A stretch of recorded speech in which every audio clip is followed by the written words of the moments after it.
الحمد لله رب العالمين وأصلي وأسلم على نبينا محمد وعلى آله وصحبه أجمعين أما بعد.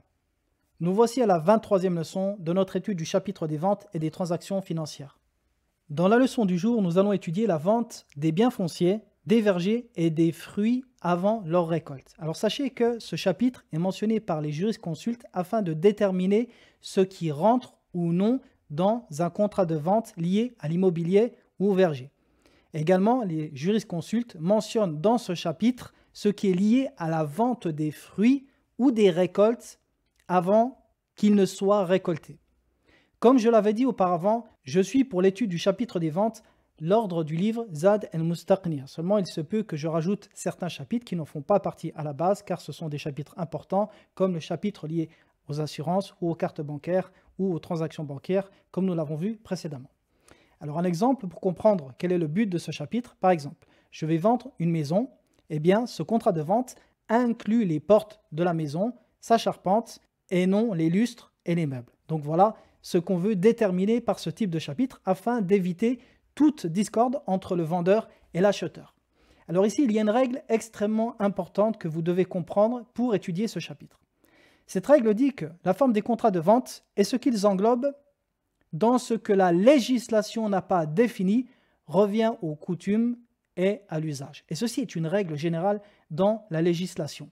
Cette règle dit que tout ce que la législation n'a pas défini dans ce qui est lié à la jurisprudence, eh bien nous retournons dans cela pour le déterminer aux coutumes et à l'usage. Et les preuves de cela sont nombreuses à travers le Coran et la Sunna. Allah dit dans son livre dans le sens approché du verset, au père de l'enfant incombe de les nourrir et vêtir, conformément à la bienséance. Et dans un autre verset, Allah dit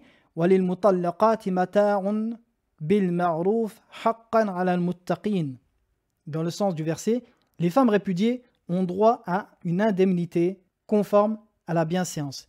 Ici, ce qui est voulu par la bienséance, le terme el-ma'rouf, c'est ce qui est connu dans les mœurs et l'usage de chaque peuple. Lorsque Hind bint Utba, la femme d'Abu Sufyan, questionna le messager d'Allah alayhi salatu wassalam, sur le fait qu'elle prenait de l'argent d'Abu Sufyan sans qu'il le sache. Pourquoi? Car celui-ci ne lui donnait pas assez pour ses dépenses et ses enfants. Alors le prophète alayhi salatu wassalam a répondu à Hind, Khudhi ma yakfiki wa waladaki bil ma'ruf. Prends ce qu'il te suffit et ce qu'il suffit à ton enfant bil ma'ruf, par bienséance, c'est-à-dire ce qui est connu par la coutume et l'usage dans ce peuple. Et le fait de prendre en compte la coutume et l'usage dans ce que la législation, attention, ce que la législation n'a pas défini, déterminé. S'il y a un texte qui détermine la chose, ici, on ne prend pas en compte les coutumes et l'usage. Seulement, lorsque la chose n'est pas déterminée et définie, eh bien nous prenons ici en compte les mœurs, les coutumes et l'usage, et ceci est l'avis de la majorité des savants. Cheikh Al-Uthaymin, rahimahullah, dit « Il est obligatoire de comprendre les paroles en fonction de leur réalité usagère et conventionnelle, tant qu'il n'est point stipulé que ce qui est voulu est le sens purement littéral. » Donc ici, Cheikh Al-Uthaymin nous mentionne que nous devons en prendre en compte dans les paroles d'une personne les sens qui sont connus, les sens de ces mots qui sont connus dans l'usage, et non revenir aux sens littéraires poussés qui sont peut-être à l'origine de ces mots. Non, ce que nous prenons en compte ici, c'est ce qui est connu par la coutume et l'usage dans la langue de chaque peuple. Très bien. Donc ici, nous avons deux cas de figure dans ces règles. Le premier cas, lorsque la législation va déterminer ce qui rentre ou non dans le contrat de vente, et le deuxième cas, ce que la législation a laissé à la bienséance liée aux coutumes et à l'usage. Et dans ce cas-là, alors il n'y a pas de blâme à ce que tel ou tel peuple prenne en compte que cette chose rentre dans le contrat de vente ou non, car ici, il n'y a pas de texte explicite. Alors parlons tout d'abord des biens immobiliers, des biens fonciers. Alors sachez que lorsque vous achetez un bien immobilier, ceci englobe ce qui se trouve au-dessus jusqu'à ce qu'il y a dans les airs. Et c'est pour cela que les savants mentionnent que lorsque votre voisin a un arbre et qu'une branche de cet arbre arrive jusqu'au-dessus de votre terrain, jusqu'au-dessus de votre maison, eh bien, il incombe à votre voisin de tordre cette branche jusqu'à ce qu'elle revienne sur son terrain, ou alors vous avez le droit de la couper. Car ce qu'il y a au-dessus de votre propriété vous appartient, même si cela est dans les airs. Deuxièmement, ce qui se trouve en dessous, jusqu'aux profondeurs de la terre, excepté les trésors enfuis de l'époque islamique, car ils appartiennent à leurs propriétaires, il incombe de les rechercher.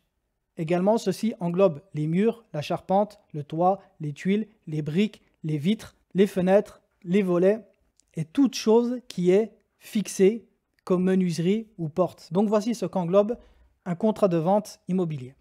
Très bien, maintenant parlons des terrains. Lorsque vous achetez un terrain, le contrat de vente englobe tout ce qui se trouve au-dessus dans l'air. Donc comme je vous le disais tout à l'heure, si par exemple, pour une raison ou pour une autre, il y a une chose de votre voisin qui se trouve au-dessus de votre terrain, eh bien, il doit le faire disparaître. Également, lorsque vous achetez un terrain, ce qui se trouve enfoui dans celui-ci vous appartient. Excepté, comme on l'a dit, les trésors de l'époque islamique, ils appartiennent à leurs propriétaires, à vous de le rechercher. Par contre, les trésors de l'époque pré-islamique, eh bien, dans ce cas-là, vous donnez 1/5 en zakat et le reste vous appartient. Troisièmement, les vergers. Lorsque vous achetez un terrain, tous les vergers qui sont dessus vous appartiennent.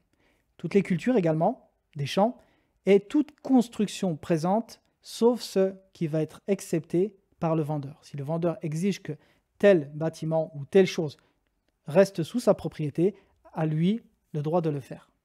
Troisièmement, les champs et les cultures. Alors, lorsque vous achetez un champ et des cultures, il y a 3 cas possibles. Le premier cas est que il n'y ait pas de récolte apparente au moment de la vente. Dans ce cas-là, il n'y a pas de problème. Deuxième cas de figure, lorsque les récoltes vont être apparentes. D'accord ? C'est-à-dire que vous achetez un champ de maïs, par exemple, et le maïs est présent sur le champ. Alors ici, il faut bien comprendre, il y a 2 cas possibles.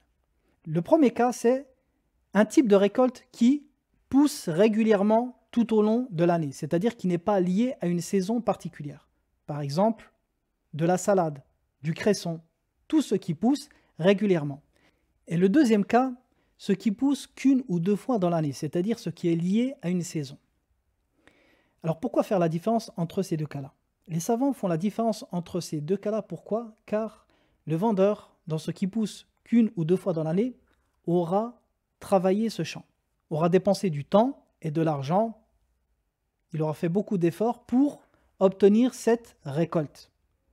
Et c'est pour cela que les savants disent que lorsque la récolte est apparente au moment de la vente et que celle-ci n'apparaît qu'1 ou 2 fois dans l'année, eh bien elle appartient au vendeur. Cette récolte appartient au vendeur, pourquoi? Car elles sont le fruit de son travail, d'un long travail et d'un investissement personnel qu'il a fourni auparavant.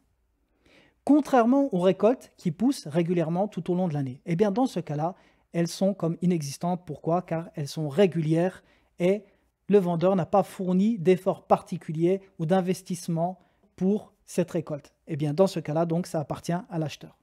Mais dans les 2 cas, il appartient à l'acheteur de conditionner la propriété de cette récolte. Si cette récolte apparaît qu'1 ou 2 fois dans l'année, l'acheteur peut très bien dire « je l'achète à condition que la récolte m'appartienne » et ceci est permis. Et ceci conformément à la parole du prophète alayhi salatu wa salam.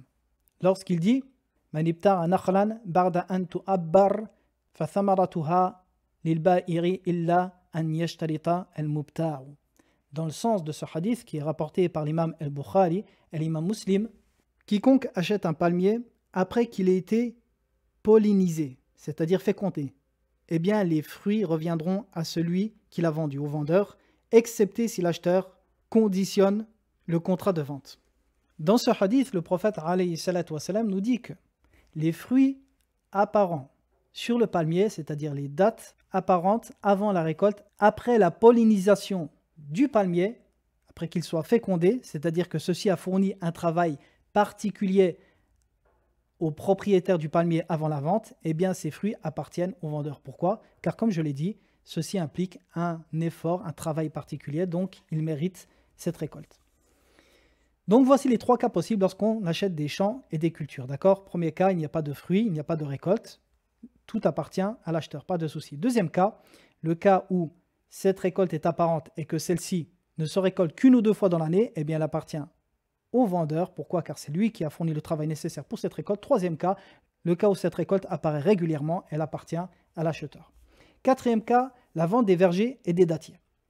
Alors, sachez que la récolte de dattes après la pollinisation, comme je l'ai dit, du vendeur appartient au vendeur, sauf si l'acheteur conditionne le contrat. D'accord? C'est-à-dire que si vous achetez un palmier où il y a des dattes, eh bien ces dattes appartiennent au vendeur si le palmier a été pollinisé par le vendeur.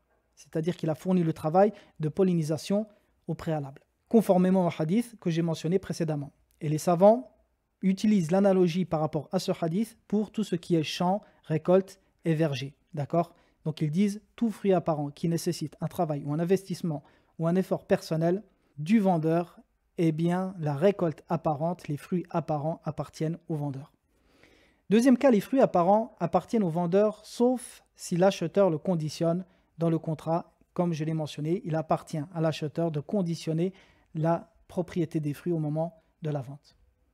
La vente des fruits avant leur récolte. Alors sachez que la législation a donné des règles en ce qui concerne la vente des fruits avant qu'ils ne soient récoltés, c'est-à-dire la vente des fruits sur leurs arbres avant qu'ils ne soient cueillis. Alors ici, on a plusieurs cas possibles. Le premier cas possible, la vente des fruits avant qu'ils ne mûrissent. Sachez que le prophète, alayhi salatu wassalam, comme c'est venu dans un hadith de Anas ibn Malik, rapporté par Al-Bukhari, et Muslim, le prophète alayhi salatu wassalam, a interdit de vendre les fruits jusqu'à ce qu'ils mûrissent. Ils demandèrent alors comment mûrissent-ils, et le prophète alayhi salatu wassalam a dit lorsqu'ils jaunissent et rougissent, rapporté par Muslim et Al-Bukhari. Et dans le hadith de Abdullah ibn Omar, le prophète alayhi salatu wassalam naha an bayri thimari hatta yabdua salahuha. Naha al-ba'i'a wal-mubta'a, rapporté par l'imam Al-Bukhari et Muslim. Dans le sens de ce hadith, le prophète alayhi salatu wassalam a interdit la vente des fruits jusqu'à ce que leur mûrissement soit visible. Et il a interdit cela aux vendeurs comme à l'acheteur. Donc ici, c'est une règle générale pour la vente des fruits avant leur récolte. Il est interdit de les vendre jusqu'à ce que nous soyons sûrs que ces fruits aient commencé à mûrir. Pourquoi? Car il y a dans ce contrat une forme d'inconnu. Il se peut que les fruits ne mûrissent pas. Il se peut qu'il y ait une sécheresse, il se peut qu'il y ait une chose particulière qui entraîne la perte des fruits, comme des bêtes ou ainsi de suite. Comme il se peut que les fruits changent de forme, de taille, et que la qualité de ceux-ci change entre le moment du contrat de vente et leur mûrissement. Et tout ceci représente une forme d'inconnu, comme l'a mentionné Cheikh Al-Uthaymin, rahimahullahu ta'ala. Et parmi les conditions de la vente, le fait qu'il n'y ait pas d'inconnu dans le contrat de vente, comme nous l'avons étudié. Donc toute vente de fruits qui n'est pas mûr avant qu'il ne soit récolté est interdite, excepté dans deux cas. Le premier cas, le fait qu'ils soient vendus avec leur arbre. Si vous achetez les fruits et l'arbre en même temps, il n'y a pas de souci. Pourquoi? Car cette fois-ci, le contrat de vente n'est pas exclusivement porté sur les fruits, mais sur l'arbre également. Donc il n'y a pas de mal. Même si les fruits périssent, admettons, eh bien la vente englobe l'arbre. Et deuxièmement, deuxième cas où ceci est possible, lorsqu'on conditionne dans le contrat de vente que les fruits soient récoltés directement ou cueillis directement après le contrat de vente. C'est-à-dire à partir du moment où le contrat de vente est fini, eh bien on récolte les fruits qui ne sont pas encore mûrs. Pourquoi? Car ici, il n'y a pas d'inconnu possible. L'acheteur achète les fruits dans l'état. Il les achète dans l'état, il les récolte dans l'état. À condition, comme l'a mentionné Cheikh Salih Al-Uthaymin, rahimahullahu ta'ala, que l'acheteur puisse tirer profit de ces fruits dans cet état-là. Il mentionne cela comme condition. Pourquoi? Car dans les conditions de la vente, comme on l'a mentionné, il faut que l'objet de la vente soit profitable, qu'on puisse tirer profit de celui-ci. Très bien. Deuxième cas de figure maintenant. Vendre des fruits avant leur récolte, mais après le début de leur mûrissement. C'est-à-dire que ces fruits ont commencé à mûrir, qu'on voit clairement qu'ils commencent à devenir mûrs. Eh bien, ceci est permis. Et à l'acheteur le droit d'exiger que les fruits restent sur leurs arbres jusqu'à leur récolte. D'accord? Jusqu'à ce qu'ils soient complètement mûrs. L'acheteur a le droit d'exiger cela dans ce type de contrat. Et le vendeur n'a pas son mot à dire. Sauf dans un cas où il y aurait des torts particuliers causés par la présence des fruits au vendeur, comme l'a mentionné Cheikh Salih Al-Uthaymin, eh bien dans ce cas-là, il doit récolter les fruits sur le champ. Et dans le cas où, comme je l'ai dit, l'acheteur exige que les fruits restent sur les arbres jusqu'à ce qu'ils soient complètement mûrs, il incombe au vendeur d'arroser les arbres jusqu'à leur récolte. Donc voici en résumé les règles liées à la vente des fruits avant leur récolte. Donc soit ils sont mûrs, soit ils ne sont pas mûrs. S'ils ne sont pas mûrs, vous ne pouvez pas les vendre, excepté sous deux conditions, c'est le fait d'acheter l'arbre et les fruits en même temps, ou alors de les récolter sur le champ. Deuxième cas possible, le fait que les fruits soient mûrs ou que les traces de leur mûrissement soient apparues. Dans ce cas-là, c'est permis de les acheter et de les récolter sur le champ, ou alors de les laisser jusqu'à ce qu'ils soient complètement mûrs, conformément au hadith rapporté dans ce chapitre. Maintenant, une question importante. Admettons que les fruits soient mûrs, qu'ils aient commencé à mûrir, mais que l'acheteur a demandé au vendeur de laisser les fruits jusqu'à ce qu'ils soient complètement mûrs quelques jours avant de les récolter. Et qu'entre-temps, une catastrophe céleste arrive et cause la perte de cette récolte. Par exemple, comme de fortes pluies, ou de forts orages, ou une tempête, ou une sécheresse. Qui est responsable de cette perte? Qui est le garant dans ce cas-là? C'est une question importante et c'est une question que le prophète alayhi salatu wassalam a mentionnée. Dans un hadith rapporté par l'imam Muslim, un hadith de Jabir ibn Abdullah, le prophète alayhi salatu wassalam dit: لو بعت من أخيك ثمرا فأصابته جائحة فلا يحل لك أن تأخذ منه شيئا بما تأخذ مال أخيك بغير حق. Donc dans le sens de ce hadith, lorsque tu vends à ton frère des fruits et qu'une catastrophe céleste s'abatte sur eux. Ce qu'on entend ici par le terme ja'iha, une catastrophe céleste, c'est toute chose dont l'homme n'est pas responsable, causée par la nature, comme tempête, tornade, sécheresse, ainsi de suite. Tout ce qui va entraîner la perte de cette récolte par une catastrophe naturelle. D'accord? Donc il dit, lorsque tu vends à ton frère des fruits et qu'une catastrophe naturelle s'abatte sur eux, alors il ne t'est pas permis que tu prennes de celui-ci, c'est-à-dire de ton frère, quoi que ce soit. Et comment prendrais-tu l'argent de ton frère sans droit? Donc ici, le prophète alayhi salatu wassalam a mentionné que si le vendeur, dans ce cas-là, prendrait l'argent de son frère alors que une catastrophe naturelle entraînait la perte de cette récolte, quand bien même celle-ci viendrait après le contrat de vente, eh bien le prophète alayhi salatu wassalam a dit ici qu'il prendrait de l'argent sans droit, c'est-à-dire qu'il n'est pas permis pour lui de prendre de l'argent.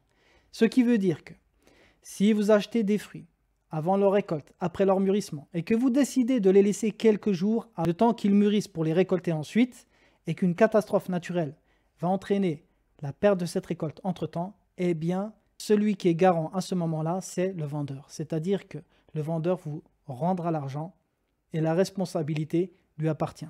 Et dans un autre hadith, le prophète alayhi salatu wassalam, amara bi wadri al-jawa'ih. Dans le sens de celui-ci, le prophète alayhi salatu wassalam a ordonné qu'on renonce, c'est-à-dire au salaire de al-jawa'ih, ce qui va être touché par une catastrophe naturelle.